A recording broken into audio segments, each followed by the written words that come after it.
Good day mga busing. So sa mga nagtatanong kung paano baklasin yung GC Mag na Classic V2. So ito na gagawa natin ng video. So itong GC Mag na ito is brand new po ito. Yan. Ito ay serial number 477. So kakabukas lang nito. So sasalang natin to sa sa raffle. So yan, meron pang tape yung kanyang tornilyo, yung kanyang bat. Sasalang natin to sa raffle. So itong video na ito is magiging na lang, reference na rin sa mananalo kung paano niya baklasin yung unit. So tagal ko na sana itong gustong gawin, yung baklasin talaga yung lahat ng internal ng GC Mag Classic V2. At ngayon lang tayo nagkaroon ng oras. So yun, hindi ko na ikinabit dito sa buttstock kasi babaklasin din naman natin. So bali ganito yung magiging tsura nito.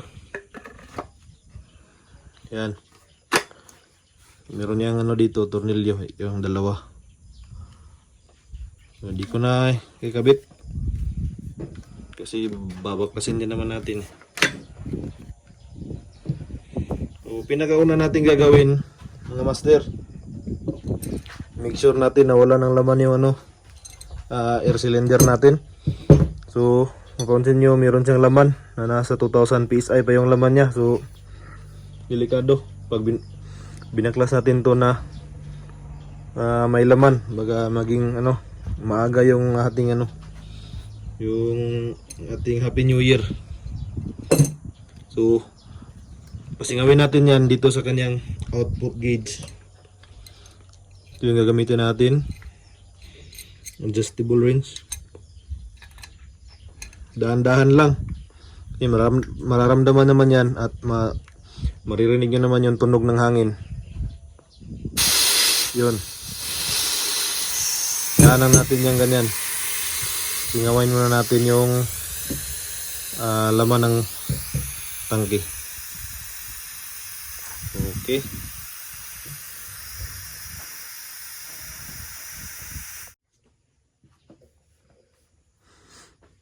Okay, so wala na siyang laman.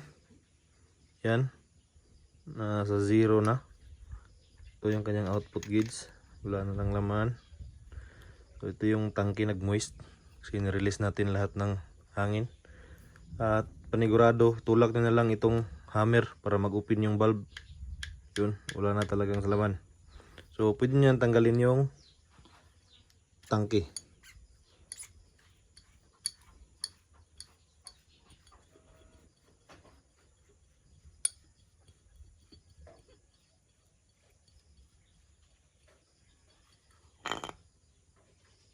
Yan, virgin na virgin po. Bagong bago.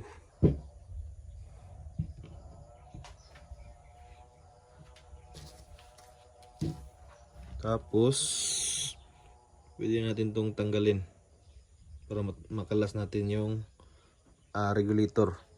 Hugutin nyo lang itong yung may gauge. Yan. So lagi nyong tatandaan na yung part na mayroong ganitong parang mayroong butas, hindi talaga siya butas kasi hindi naman siya tagusan doon sa kabila. Parang marker lang yata. Yan yung nakatapat sa receiver. So wag nyong ibaliktad pag balik. Then kalasin natin yung kanyang regulator. Gamit din tayo ng adjustable wrench. Ito yung kanyang regulator. So ito yung luluwagan natin. Dito tayo.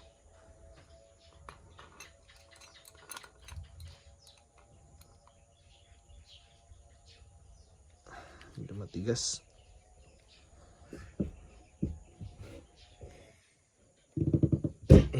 Yun.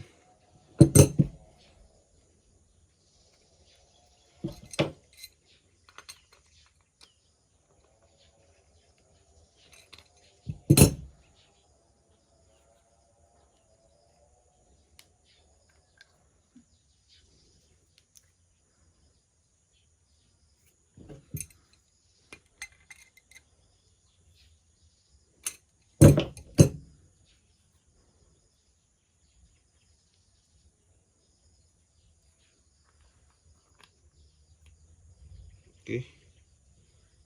So, ito yung regulator niya. So, hindi na natin yan babaklasin. Ay, baklasin din natin ito mamaya kasi meron ding o-ring na pinapalitan sa loob nito. Ito naman, tanggalin na natin dito is ang trigger. Sunod natin tanggalin yung trigger assembly. So yung trigger assembly, huwag na natin baklasin yung trigger assembly kasi wala naman masyadong dyan eh. Kaya ginagalaw talaga. So dito lang kung tayo ng hammer spring adjustment, dito lang naman tayo mag-adjust.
Ito yung kanyang trigger assembly.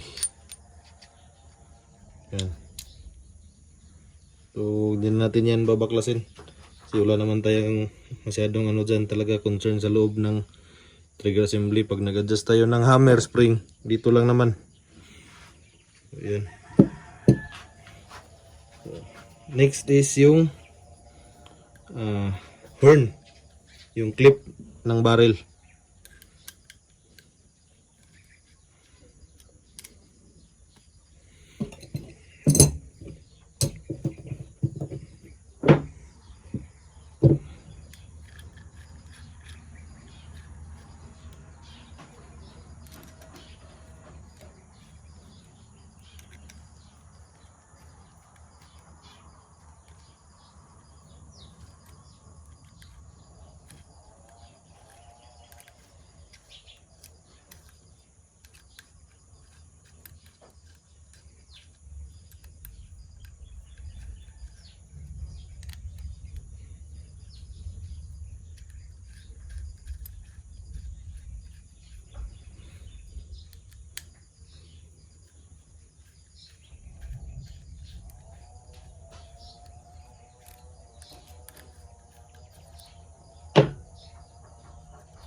Okay.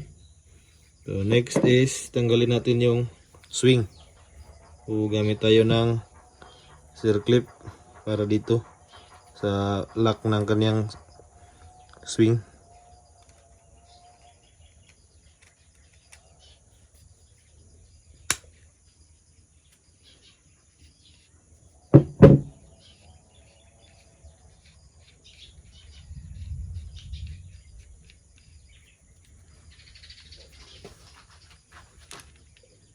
Yan. So, pwede nyo nang hugutin yung swing nito. Yun. So, usually, pag may singaw sa swing, dito, yung o-ring sa loob, yung dalawang o-ring. Yan. So, meron yung dalawang o-ring dyan. At ito nga pala, yung bagong ano ng Classic V2 ngayon, meron ng airflow. So, pwede nyo i-adjust yan. So, kung ano yung desire na amount ng hangin na gusto nyo yung palabasin. So, yun yung kanyang swing.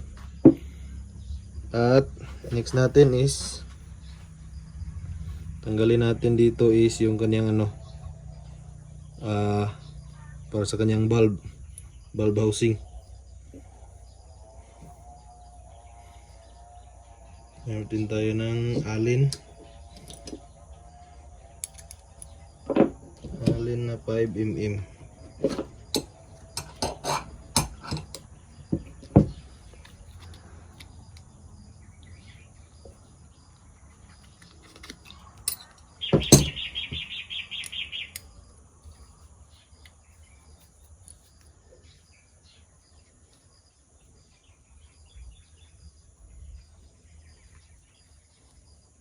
So, hawakan nyo lang yung kanyang ano yung kanyang cup kasi yung spring yan baka tumilapon. Yan. Ito yung kanyang valve adjuster, valve spring adjuster. Pwede nyo ilipat dito kung gusto nyo palambutan. So, nakasagad yung ano nito, tension ng ano ang kanyang hammer. At ito pala, huwag niyong kalimutan tong luwagan. Meron itong ano dito, Allen. Ito.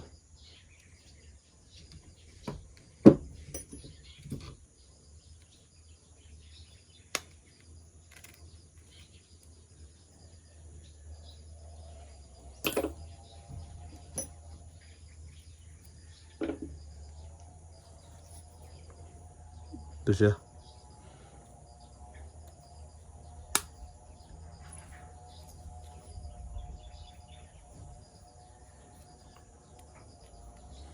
Ito rin yung ano guide mamaya para yung kanyang transfer port align. Meron kasi itong ano dito, parang seat screw na parang meron siyang dito. Hindi na ito itulak. Hindi nyo ito mahugot dito. Yan yung itulak dito to sa kabila. Hugutin dito. Yun. So yan, wala nang laman.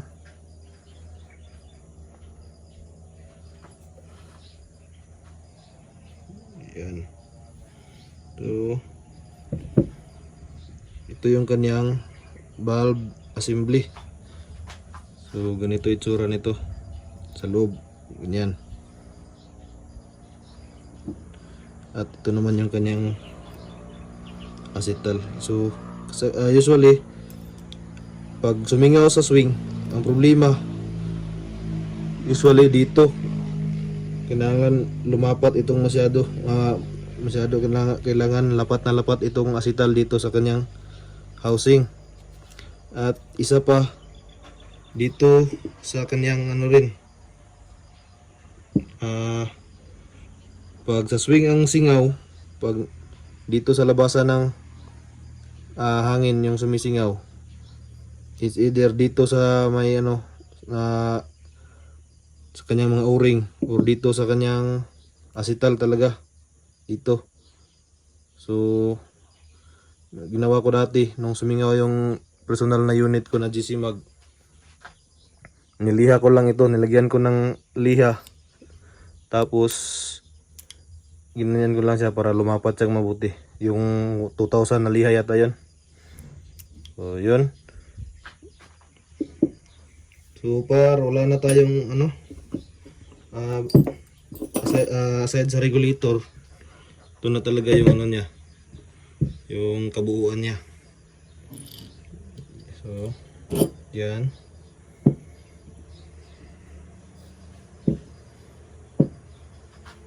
dito.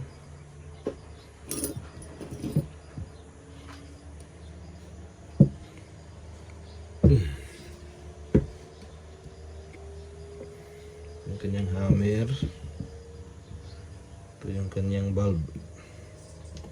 Ito yung itsura ng kanyang bulb. Saka yung kanyang regulator. Yan.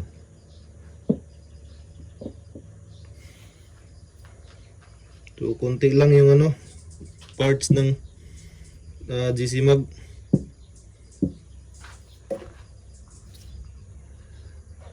So, yan siya. So, babaklasin natin ulit ngayon. Ngayon naman yung regulator naman ang baklasin natin.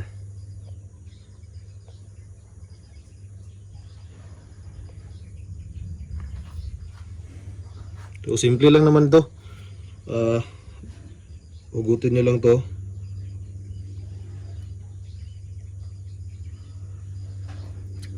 Yan. So, meron itong ano sa loob, yung kurang may piston. Ito yung isa sa rason din kung hindi mag-perform ng mabuti yung inyong regulator.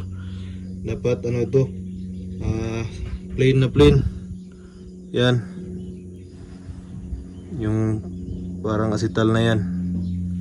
So yung singaw kadalasan sa regulator, ito lang yung o-ring na ito pinapalitan, ito at saka ito. Yan. Saka dito naman wala nang o-ring din sa loob. So, balik natin to.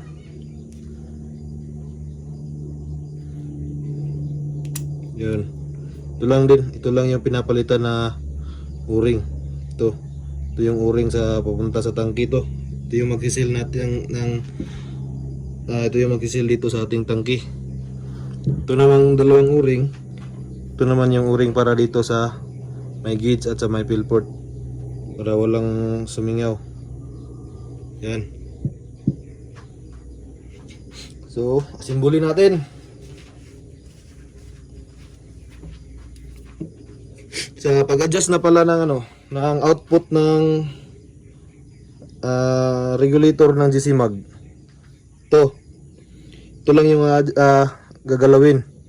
So, ikot nyo lang itong parang lock na itong nut na ito. Iurong nyo lang yan. Iurong nyo hanggang sumagad sa dito. Yan. Iurong nyo yan, ikutin nyo paluwag para umangat siya. Tapos isagad nyo itong nut na to. Higpitan nyo dahan-dahan. Mararamdaman nyo nahihinto yan. Ibig sabihin yung piston kanina na hinugot natin, nagdikit na sila nito ng adjuster. So wala nang clearance. So nagdikit na yung dalawang na yun, yung may piston nitong regulator. So pag naramdaman nyo na huminto na siya, yun na yun. Tapos ibig sabihin nun, walang pressure yun, zero yun. Adjustan nyo ito dahan-dahan, siguro mga 3 ikot. 3 ikot, tapos saka nyo ibalik din ulit itong lock nut. Ibalik nyo ulit para hindi na ito magalaw. Tapos yun, kargahan nyo ng hangin at makikita nyo doon sa gauge kung siguro yung 3 ikot nasa na yun, mga 1-2 na output. So saka na lang i-adjust pag nakita nyo na sa gauge na kung ano yung gusto nyong kung ano yung gusto nyong output pressure, saka na lang i-adjust. Dito nyo nang adjustan ulit. Okay, so balik natin. Ang unahin natin dito is yung kanyang bulb. Balik natin yung bulb. Yan. So ganito yung itsura ng kanyang bulb. Dito siya. Ito yung sinasabi ko kanina, para align yung swing ng transfer port ng swing. Ito. Parang mayroong ano dito. Yan. So dito yung maliit na alin na to, dito yan. Yan yung magiging guide. Balik natin to.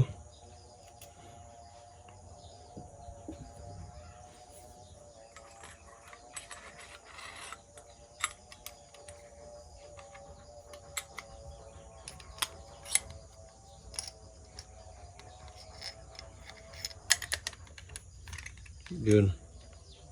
So dito nyo yun. Yun. Dito yung lock ng alin.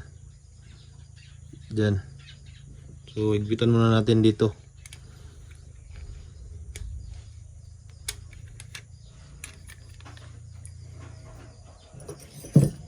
Kuha ulit tayo ng alin, 5mm.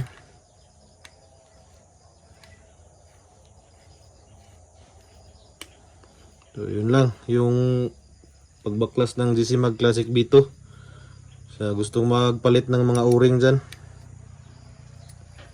yun na, basic na lang yung pagbaklas ng Classic B2.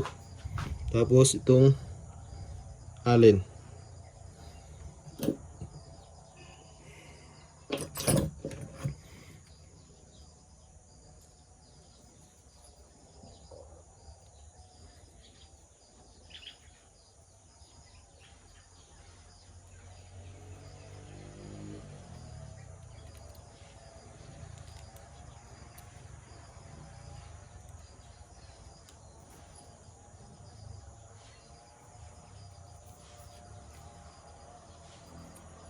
Yun.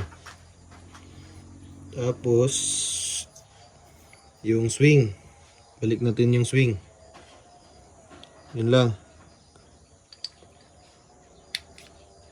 Yan. Tapos yung lock ng swing. Ito.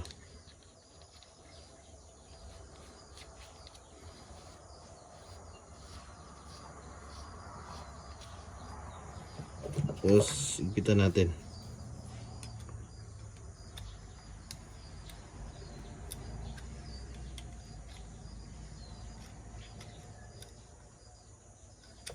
Okay.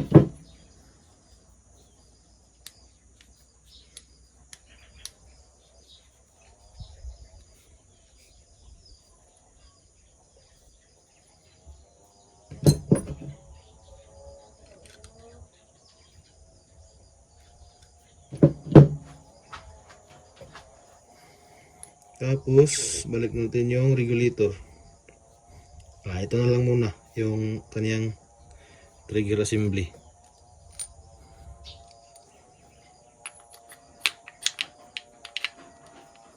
Ito kasa natin para mahirap kasing ibalik ng ganyan, no? Sumasabit yung pin dito sa hammer, kaya i-cut na lang natin. Yun. Tapos kita natin ulit.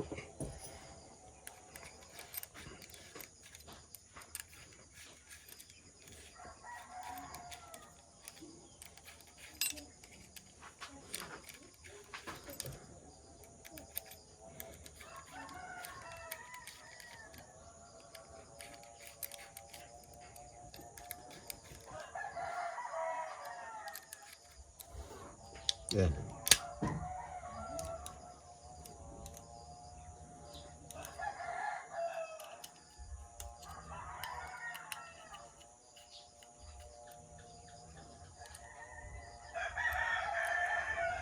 Okay. So, balik natin yung kanyang barrel clip.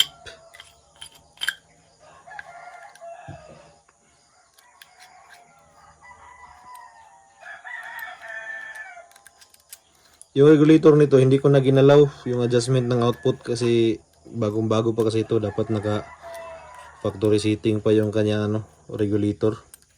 Depende na lang yun sa nagiging may-ari nito kung anong gusto niyang output.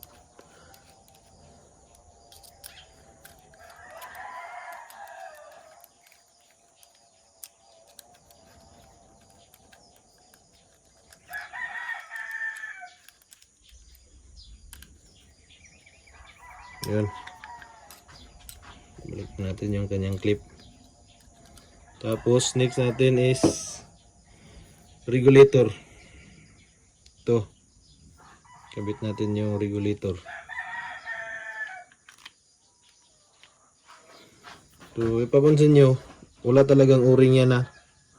Baka magtaka kayo, baka walang o-ring dyan. Wala talagang o-ring yan.